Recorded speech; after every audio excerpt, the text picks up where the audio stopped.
Standard cosmological models suggest the Big Bang should have produced equal amounts of matter and antimatter.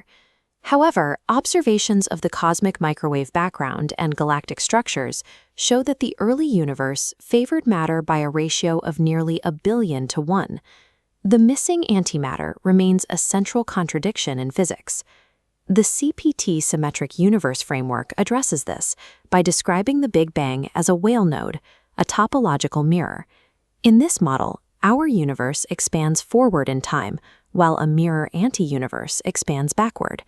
For a bipartite multiverse to function, there must be a topological boundary, or an interface where these two phases of spacetime interact. This creates an observational problem. When matter and antimatter meet, they annihilate, releasing two photons with an energy signature of exactly 511 keV.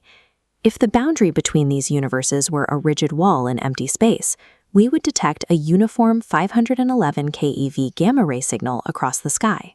Since our telescopes do not see this uniform signal, any potential interface would need to be localized within environments where intense spacetime curvature can alter the energy of those photons before they reach us.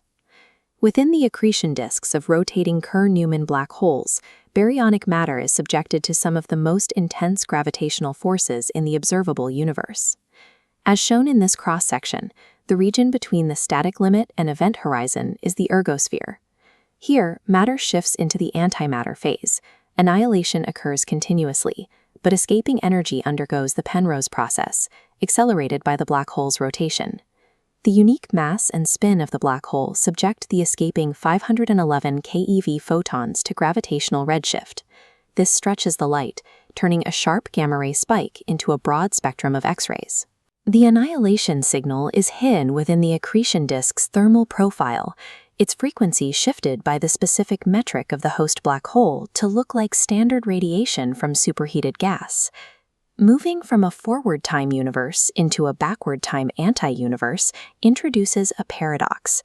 The conflicting arrows of time should create a temporal shear that creates enough thermodynamic pressure to halt the flow of matter. The entropy mechanics described by Stephen Hawking and Jacob Bekenstein provide a resolution. Because the event horizon of a black hole acts as a thermodynamic sink, it can absorb this shear, encoding the entropy of the colliding timelines into the physical area of the horizon itself. As matter approaches the static limit of the ergosphere, the energy density forces it to shed its high-entropy, chaotic state. Under these conditions, matter follows the Gross-Pitaevsky equation and condenses into a topological superfluid. In this state, particles lose their individual trajectories and act as a single, cohesive quantum wave. This frictionless superfluid state allows mass to traverse the temporal boundary without the heat and turbulence that would otherwise lead to a macroscopic explosion.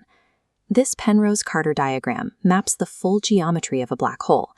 Blue arrows show matter falling into the interior in region 2. In the reversed timeline, this links directly to region 4's white hole, flowing into region 3's mirror exterior. Mathematically, the inward pull of accretion in our forward-time universe is identical to the outward ejection of a white hole in the backward-time anti-universe. The black hole functions as a continuous conduit, using the topological boundary to transfer mass and energy from one reality to its mirror reflection. This phase gradient is not limited to black holes. The extreme density within the cores of pulsars and magnetars can also support these interfaces. Annihilation energy trapped deep within a neutron star's crust would be absorbed as heat.